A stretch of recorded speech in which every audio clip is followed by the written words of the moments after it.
7ನೇ ತಾರೀಕಿನಂದು ನಮ್ಮ ಐತಿಹಾಸಿಕ ಚುನಾವಣೆ ನಡೀತಕ್ಕಂಥದ್ದು.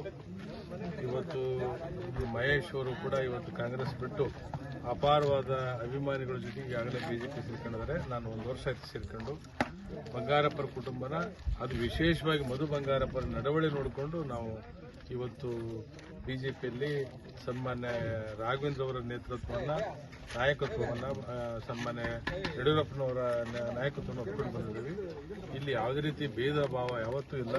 ಸಾಕಷ್ಟು ಅಭಿವೃದ್ಧಿ ಕೆಲಸಗಳಾಗಿದ್ದವು ಕರ್ನಾಟಕದಲ್ಲಿ ಅಷ್ಟೇ ಅಲ್ಲ, ಅದು ಇಡೀ ದೇಶದಲ್ಲಿ 542 ಲೋಕಸಭಾ ಸದಸ್ಯರಲ್ಲಿ 2ನೇ ಸ್ಥಾನ. ಮೋದಿಯವರು ಬಿಟ್ಟ ನಂತರ 2ನೇ ಸ್ಥಾನದಷ್ಟು, 2ನೇ ಸ್ಥಾನದಲ್ಲಿ ಅಭಿವೃದ್ಧಿ ಕೆಲಸದಲ್ಲಿ ಬರ್ತಾರೆ. ಯಾರು? ಸನ್ಮಾನ್ಯ ರಾಘವೇಂದ್ರ ಅವರು. ಎಲ್ಲಾ ರೀತಿ ಈಗ ಸಣ್ಣ ಫ್ಯಾಕ್ಟರಿ ಆಗಿದೆ, ಸಾಕಷ್ಟು ಜನಕ್ಕೆ ಉದ್ಯೋಗ ಸೃಷ್ಟಿ ಮಾಡಿಕೊಟ್ಟಿದ್ದಾರೆ. ಇಲ್ಲಿ ಇಂಡಸ್ಟ್ರಿಯಲ್ಲೇ ಕೂಡ ಕೈಗಾರಿಕಾ ಪ್ರದೇಶ ಅಭಿವೃದ್ಧಿ ಕೂಡ ಆಗಿದೆ.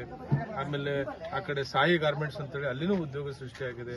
ರಸ್ತೆಗಳಾಗಿದ್ದಾವು, ನೀರಾವರಿ ಯೋಜನೆಗಳಾಗಿದ್ದಾವು, ರೈಲ್ವೆ ಬಂದಿದೆ, ಏರ್ಪೋರ್ಟ್ ಆಗಿದೆ, ಕುಡಿಯೋ ನೀರಿನ ವ್ಯವಸ್ಥೆಗಳಾಗಿದ್ದಾವು, ಕರೆಂಟಿನ ವ್ಯವಸ್ಥೆಗಳಾಗಿದ್ದಾವು.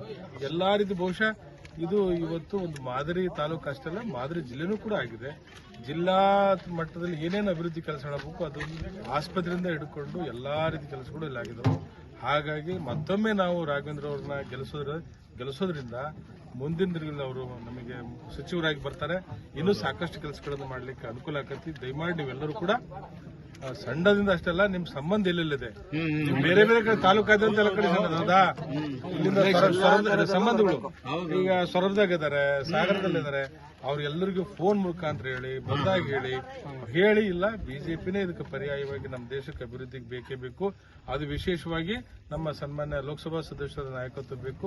ಸಾಕಷ್ಟು ಕೆಲಸಗಳು ಆಗಬೇಕಾಗಿದೆ. ಹಾಗಾಗಿ ನಾವೆಲ್ಲರೂ ಸೇರಿ ಇವತ್ತು ಮತ್ತೊಮ್ಮೆ ಮೋದಿ ಅವರನ್ನು ಪ್ರಧಾನಮಂತ್ರಿ ಆಗಬೇಕಾದ್ರೆ ಆ ಋಣ ತೀರಿಸಬೇಕಾದ್ರೆ ಸನ್ಮಾನ್ಯ ರಾಘವೇಂದ್ರ ಅವರಿಗೆ ನಾವು ಆಯ್ಕೆ ಮಾಡಬೇಕು. ಕಮಲ್ ಅವರಿಗೆ ಮತ ಕೊಡಬೇಕು. 2ನೇ ಕ್ರಮ ಸಂಖ್ಯೆಯಲ್ಲಿ ಇರತಕ್ಕಂಥ ಕಮಲದ ಗುರುತು ಲೋಕಸಭಾ ಸದಸ್ಯರು ರಾಘಣ್ಣರು 2ನೇ ಕ್ರಮ ಸಂಖ್ಯೆ 2 ಮಿಷನ್ ಇರುತ್ತೆ.